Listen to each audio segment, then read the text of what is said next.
ये एक गरीब आदमी की कहानी है जो हर सुबह खेतों में काम करने जाता था। एक दिन उसे एक खूबसूरत लड़की दिखाई दी जो अकेली थी।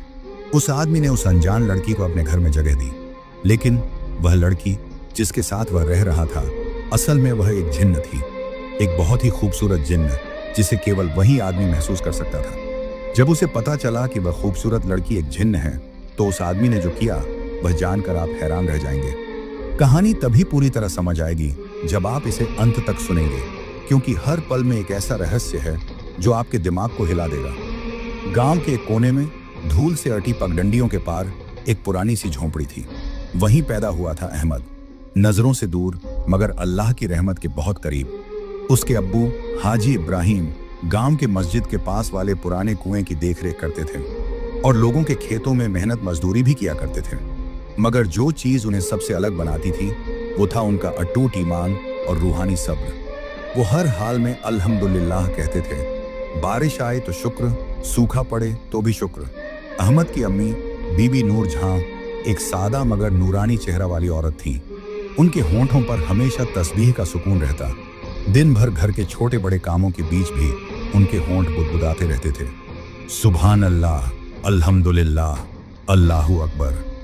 कभी किसी से ऊंची आवाज में बात नहीं की और हर आने जाने वाले को खाना पानी देना उनकी आदत थी। अहमद बचपन से ही अपने माँ बाप की गोद में न सिर्फ पल रहा था, बल्कि ईमान, सब्र और शुक्र की असलियत को देख देख कर पी रहा था। जब और बच्चे खिलौनों के पीछे भागते, अहमद मस्जिद के बाहर चुपचाप बैठा होता, अपने अब्बू की बातों को कानों में भरता।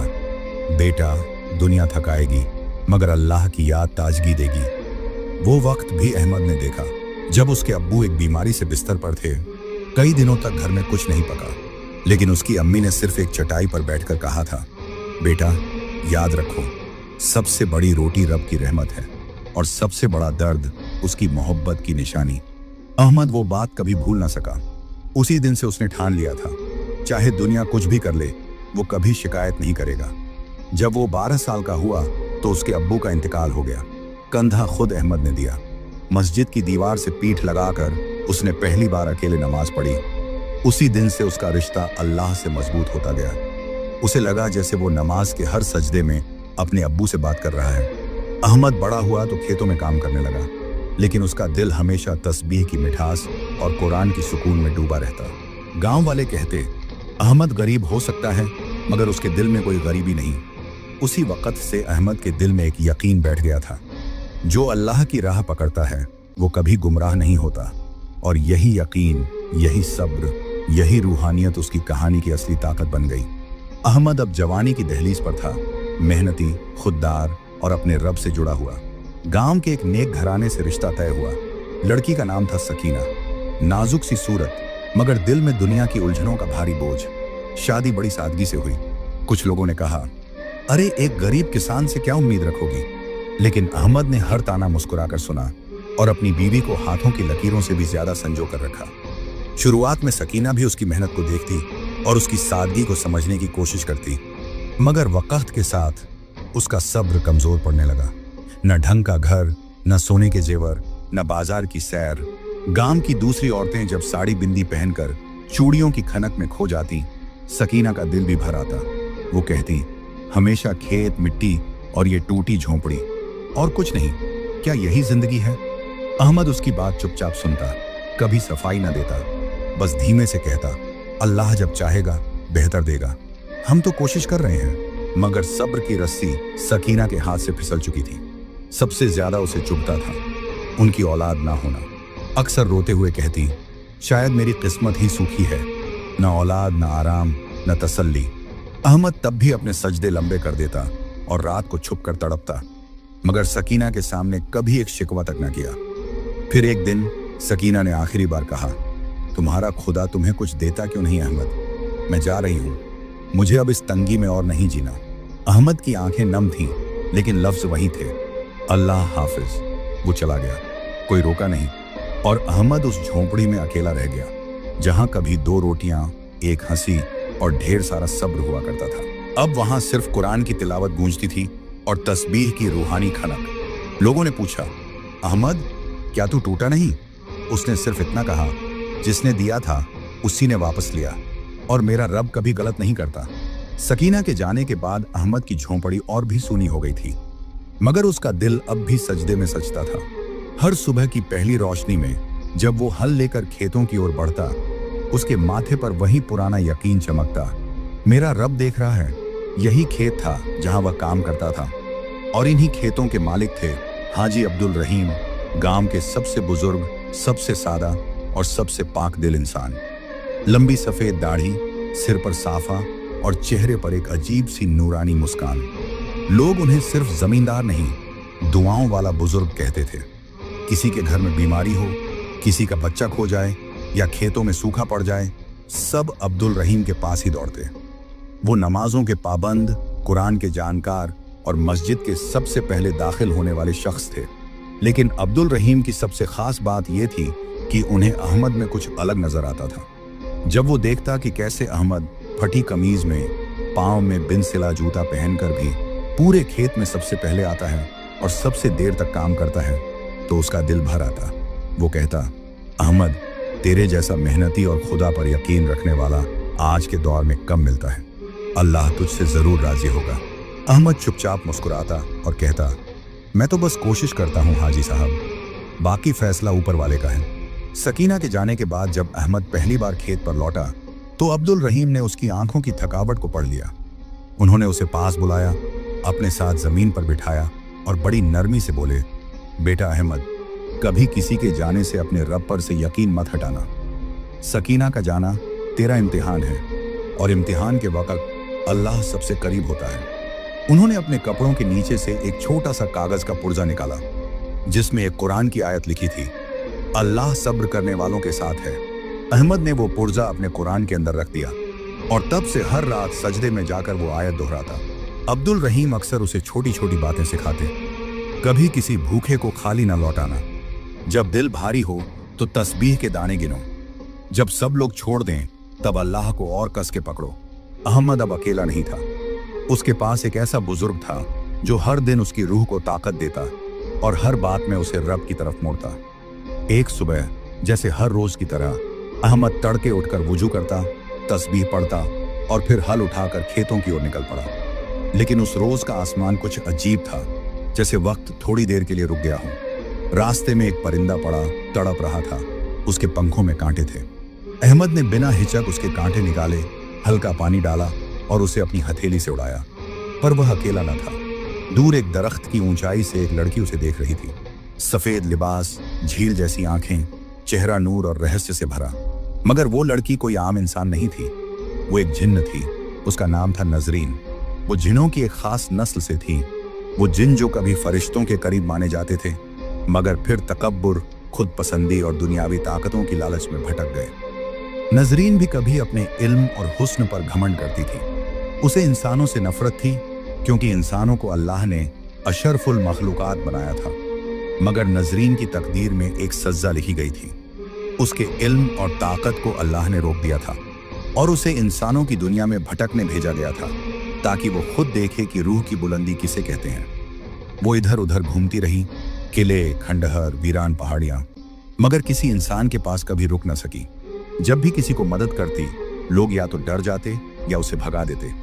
फिर एक दिन उसकी नजर अहमद पर पड़ी, एक इंसान जो ना गुरूर करता, न गुस्सा करता, न शिकवा करता, जो भूखा रहकर भी अल्लाह का शुक्र अदा करता। नजरीन के अंदर कुछ टूटने लगा।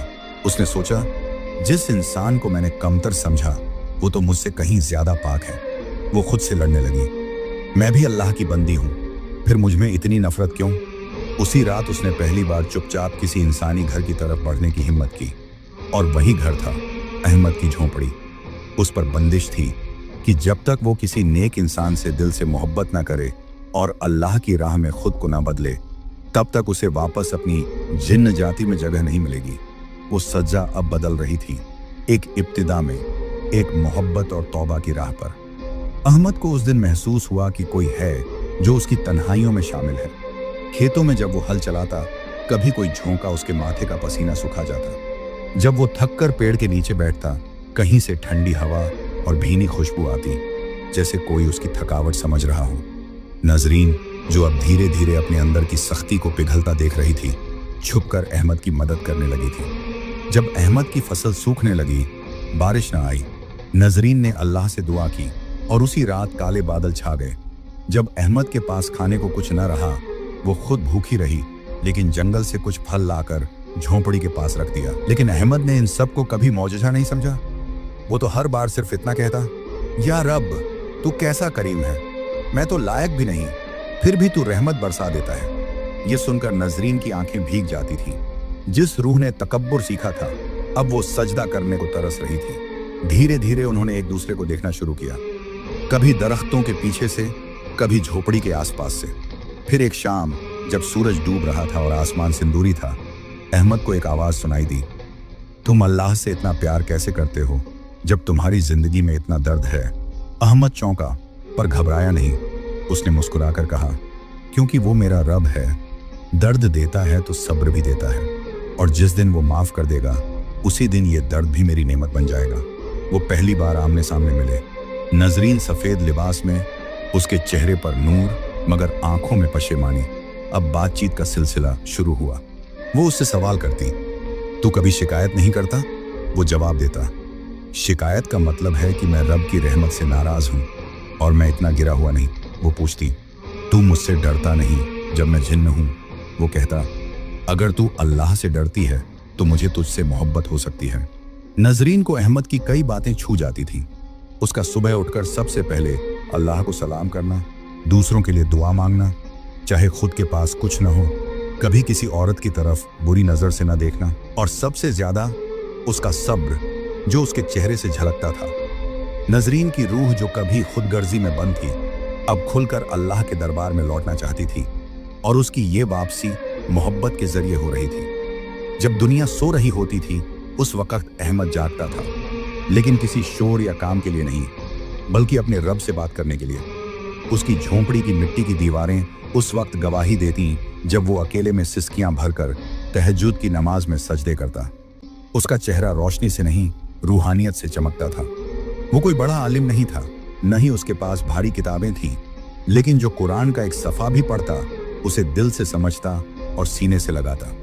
कई बार नजरीन, जो कि अब भी छुपकर उसकी जिंदगी देख रही थी, रात के अंधेरे में उसे देखती जब वो हाथ उठाकर रोते हुए कहता, या अल्लाह, तू गवाह है मेरे हालात पर, जो छोड़ गए उन्हें माफ कर दे, मुझे जो कुछ दिया है उसी में बरकत दे, अगर तू मुझे दुनिया में कुछ न दे तो भी मेरा दिल तुझसे ही जुड़ा रहे। वो हर वक्त अस्तगफिरुल्लाह कहता चलता, खेत में हल चलाते हुए भी, पानी भरते हुए भी, यहाँ तक कि खाली बैठते वक्त भी उसके होठों पर जिक्र होता। उसकी बीवी की जुदाई, गांव की बेपरवाही और अपनी तंगहाली के बावजूद उसके लहजे में शिकवा नहीं बल्कि शुक्र होता। लेकिन एक दुआ थी जो वो रोज करता था, बहुत खामोशी से, या रब, कोई ऐसा भेज जो तुझसे दूर हो और उसे मेरे जरिए तू अपने करीब कर ले, मैं उसका वसीला बन सकूं। ये दुआ वो बरसों से कर रहा था, लेकिन कभी किसी को बताया नहीं, और शायद इसी दुआ के जवाब में नजरीन की जिन्नी रूह उसके जीवन में दाखिल हुई थी। एक भटकी हुई मखलूक जो अल्लाह से दूर हो चुकी थी और अब धीरे धीरे अहमद की इबादत की रोशनी से खुद को पहचानने लगी थी। एक बार नजरीन ने देखा, अहमद कुरान की वो आयत पढ़ रहा था जो जिन्हों के बारे में है, और हमने बहुतों को जिन्न और इंसान में से जहन्नम के लिए पैदा किया। उनके दिल हैं मगर समझते नहीं, और वो लोग हैं जो गाफिल हैं। उसकी आवाज़ थरथराती थी और आंखें डबडबाई हुई। ये वो वक्त था जब नजरीन की रूह कांप उठी। उसे महसूस हुआ कि शायद वो भी उन्हीं गाफिलों में से थी जिनकी तरफ इशारा था। एक रात जब चांदनी धुंधली थी और फिजा में एक अजीब सी खामोशी थी, अहमद को अपनी झोंपड़ी के बाहर एक हल्की सी रोशनी महसूस हुई। पहले तो उसने सोचा कोई बेतुका वहम है, लेकिन फिर उसी रोशनी में उसे नजरीन की झलक दिखाई दी। लेकिन इस बार वो वैसी नहीं थी जैसी पहले दिखाई देती थी। उसका चेहरा आधा इंसानी और आधा एक धुएं जैसी जिन्नी मखलूक की शक्ल में था। अहमद एक पल को जैसे जम गया। उसके होठों से सिर्फ एक लरसती हुई सदा निकली, औजु बिल्लाहि मिन अश्शैतानिर रजीम। नजरीन झुककर बोली, मैं वही हूं जो तेरे साथ बैठती रही, तेरी बातें सुनती रही, तेरी दुआओं से कांपती रही। मैं इंसान नहीं हूं अहमद, मैं जिन्न हूं और मैं तुझसे मोहब्बत कर बैठी हूं। अहमद पीछे हटा। उसका दिल धड़क रहा था, लेकिन चेहरा डर के बजाय सोच में डूबा हुआ था। उसने कोई गाली नहीं दी, कोई चीख नहीं मारी, बल्कि उठकर वुजू किया, 2 रकअत सलातुल हाजत पढ़ी और फिर सीधे चला गया अब्दुल रहीम के पास। अब्दुल रहीम उस वक्त मस्जिद के कोने में तस्बीह कर रहे थे। उन्होंने अहमद को देखा, उसका चेहरा पढ़ लिया। बोलो बेटा, रात को ऐसा क्या हुआ जो तेरी रूह हिल गई? अहमद ने पूरी बात बताई। अब्दुल रहीम कुछ पल चुप रहे, फिर बोले, बेटा, जिन्न भी अल्लाह की मखलूक हैं। अगर वो तौबा करे, इबादत करे और इंसान की हदों में रहना चाहे तो निकाह मुमकिन है, लेकिन इसका फैसला ना खौफ से हो न मोहब्बत से, सिर्फ ईमान और नियत से होना चाहिए। अहमद ने सर झुका लिया और कहा, मैं उससे मोहब्बत करने लगा हूं, लेकिन मेरा दिल चाहता है कि वो पहले अल्लाह से मोहब्बत करे। अगर वो हिदायत चाहती है तो मेरा साथ एक इबादत होगा, न कि नफसानी रिश्ता। मेरी शर्त सिर्फ एक है, वो निकाह से पहले खुद को रब के सामने झुका दे। जब अहमद ने ये बात नजरीन को बताई, उसकी रूह कांप उठी। उसने पूछा, अगर मैं न बदल सकी तो? अहमद मुस्कुराया, मैंने तुझसे मोहब्बत की है, लेकिन अपने रब से सौदा नहीं किया। मैं तुझे खोने से नहीं डरता, पर अपने रब से जुदा होने से डरता हूं। तू निकाह से पहले खुद को तौबा के सफर पर ले चल, वरना मैं तुझे अलविदा कह दूंगा, मगर बगैर नफरत के। नजरीन का चेहरा आंसुओं से भीगा था। उसने पहली बार सजदा किया, अल्लाह को पुकारा, और वहीं से शुरू हुआ एक जिन्नी और एक इंसान की कहानी का असल मोड़, जहां मोहब्बत के साथ हिदायत जुड़ गई और दिल के साथ रूह भी बदलने लगी। जब अहमद ने अपनी शर्त रखी कि निकाह से पहले नजरीन को अल्लाह से रिश्ता बनाना होगा, तो नजरीन कई रातों तक सोचती रही। एक रात वो अकेली सुनसान खेतों में बैठी थी। आसमान तारों से भरा हुआ था और उसके दिल में पहली बार एक अजनबी सी हलचल थी, पछतावे की, तलाश की और तौबा की। उसने अपने अंदर से आती एक सिसकती आवाज सुनी, ऐ मालिक, अगर तू है तो मेरी रूह को राह दिखा। मुझे इस मोहब्बत को पाक बनाना है, मुझे उस रास्ते पर चलना है जहां तू राजी हो। और वहीं से शुरू हुआ उसका सफर हिदायत की तरफ। अगली सुबह वो मस्जिद के पिछवाड़े औरतों की जगह में अब्दुल रहीम की बीवी के पास पहुंची। उसने कहा, मुझे इस्लाम कबूल करना है, लेकिन दिखावे के लिए नहीं, रूह से, दिल से। वहां बैठी औरतों ने उसे गले लगाया। अब्दुल रहीम की बीवी ने तसल्ली दी, उसे कलमा तैयबा सिखाया, अशहदु अल्ला इलाहा इल्लल्लाह व अशहदु अन्ना मुहम्मदन अब्दुहु व रसूलुहु। उसके आंसू उस पल थम नहीं रहे थे, जैसे सदियों की गर्द झड़ रही हो। उस दिन के बाद उसने पहला काम किया, हिजाब पहना। उसने खुद को ढंका और जैसे पहली बार अपने वजूद की इज्जत महसूस की। अब वो चुपचाप मस्जिद के कोने में बैठकर कुरान की तिलावत सुनती, तर्जुमा समझने की कोशिश करती और फिर आधी रात को अहमद के साथ तहज्जुद की नमाज में खड़ी होती। अहमद और नजरीन अब साथ बैठकर दुआ मांगते थे, मगर दुआ अब किसी मोहब्बत की नहीं, अल्लाह की रहमत की होती थी। कभी नजरीन कहती, मैंने मोहब्बत तो अहमद से की थी, मगर सुकून सिर्फ इस्लाम से मिला। गांव की मस्जिद में उस दिन एक अजीब सी खामोशी थी। अब्दुल रहीम साहब ने शुक्रवार की नमाज के बाद जब ऐलान किया कि अहमद एक नेक और अल्लाह से डरने वाली लड़की से निकाह करना चाहता है, जो अब मुस्लिम है और दीन में दाखिल हो चुकी है, तो कुछ चेहरे हैरान थे, कुछ गुस्से में और कुछ बस चुप। लोगों की भीड़ दो हिस्सों में बंट गई। कुछ बोले, ये क्या मजाक है, वो तो जिन्न थी, हमें अपने बच्चों को दूर रखना होगा इस घर से, इससे तो गांव की बरकत ही चली जाएगी। लेकिन वहीं कुछ बुजुर्ग और दीनदार लोग खड़े हुए। एक बूढ़ा हाजी कह उठा, जिसे अल्लाह ने इस्लाम में दाखिल कर लिया, क्या हम उससे डरें? अहमद ने तो वो कर दिखाया जो हम सब सिर्फ तस्बीह में कहते हैं, सब्र, तौबा और दया। फिर आया वो दिन, निकाह का, सरल, पाक और खामोशी से भरा। कोई शान और शौकत नहीं, सिर्फ कुरान की तिलावत, एक सादा खुतबा और दो साक्षी। नजरीन को अब सकीना कहा गया, क्योंकि वह अब सुकून का हिस्सा थी अहमद की जिंदगी में। मगर इम्तिहान खत्म नहीं हुए थे। एक रात उनके घर पर पत्थर फेंके गए। कुछ नौजवान लड़कों ने दरवाजे पर गालियां लिखी, जिन्न का शौहर, मनहूस दुआएं। अहमद चुप रहा। सकीना ने सिर्फ इतना कहा, क्या ये वही लोग हैं जो मस्जिद में रोज दुआ मांगते हैं? हमें सीधे रास्ते पर चला। वो फिर से अब्दुल रहीम साहब के पास गए, जिन्होंने उन्हें सीरत ए नबी की मिसाल दी। तुमने मोहब्बत को इबादत बना दिया है बेटा, अब उसे साबित भी सब्र से करना होगा। धीरे धीरे गांव वालों ने एक चीज देखी जो उन्हें बदलने लगी। अहमद और सकीना हर दिन फज्र की अजान से पहले मस्जिद के बाहर नजर आते, गरीबों में खाना बांटते, बीमारों की दवा लाते और जिन बच्चों को उनके घर से डराया गया था, उन्हीं बच्चों को कुरान सिखाते। वक्त के साथ नजरीन का अतीत पीछे छूट गया और उसके नाम से अब गांव में डर नहीं, बल्कि दुआ निकलती थी। साल बीत गए। अहमद और सकीना अब गांव की वो जोड़ी बन चुके थे जिनके बारे में लोग अपने बच्चों को मिसाल देकर कहते, देखो सच्ची मोहब्बत कैसी होती है, जिसमें अल्लाह बीच में हो और सब्र, शुक्र और दुआ उसके दोनों पंख हों।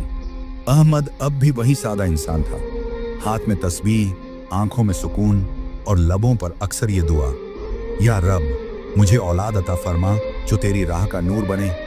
कई साल तक कोई औलाद न हुई, मगर उन्होंने कभी शिकायत नहीं की। रातों में दोनों मिलकर तहज्जुद की नमाज पढ़ते, कुरान की तिलावत करते और गांव के बच्चों की तालीम में लगे रहते। लोग कहते ये बच्चे ही इनकी औलाद हैं। लेकिन एक रात सकीना ने रोते हुए अहमद से कहा, अगर मुझे तुम्हारे लिए छोड़ जाना पड़े ताकि अल्लाह तुम्हें औलाद दे दे तो मैं तैयार हूं। अहमद ने मुस्कुराकर सिर्फ इतना कहा, अगर तू मेरा सब्र है तो औलाद मेरा इनाम क्यों होगी। सब्र खुद सबसे बड़ा इनाम है। कुछ महीने बाद सकीना को एक खुशखबरी मिली। डॉक्टर ने कहा, माशा अल्लाह, ये तो करामत है, आपकी बीवी मां बनने वाली है। सारे गांव ने पहली बार सकीना के लिए फूल लेकर दुआ दी। जो लोग पहले डरते थे अब कहते, हमें माफ कर दो बहन, तुम्हारी इबादत ने हमारी सोच बदल दी। और फिर एक नूरानी सुबह एक बेटे की पैदाइश हुई। नाम रखा गया रहमान, ताकि याद रहे यह बच्चा अल्लाह की रहमत है। अहमद अब गांव में सिर्फ एक गरीब मजदूर नहीं था, वो हकीकी सब्र और रूहानी मोहब्बत की मिसाल बन चुका था। कहानी का आखिरी लम्हा, अहमद अपने बेटे को गोद में लेकर मस्जिद के बाहर बैठा है और आसमान की ओर देखता हुआ कहता है, ऐ मेरे रब, तेरा शुक्र है, तूने कभी मेरी झोली खाली नहीं छोड़ी, बस तूने सही वक्त पर दिया। सब्र करने वालों के साथ अल्लाह होता है। मोहब्बत तब पाक होती है जब उसमें खुदा शामिल हो। जो तौबा करता है अल्लाह उसे न सिर्फ माफ करता है बल्कि इज्जत भी देता है। दुआ में ताकत है, लेकिन कबूलियत अल्लाह की मर्जी से होती है और वो देर से देता है मगर बेहतरीन देता है। आपको यह कहानी कैसी लगी? अपनी राय कमेंट में जरूर बताएं। वीडियो को लाइक, शेयर और चैनल को सब्सक्राइब करना न भूलें।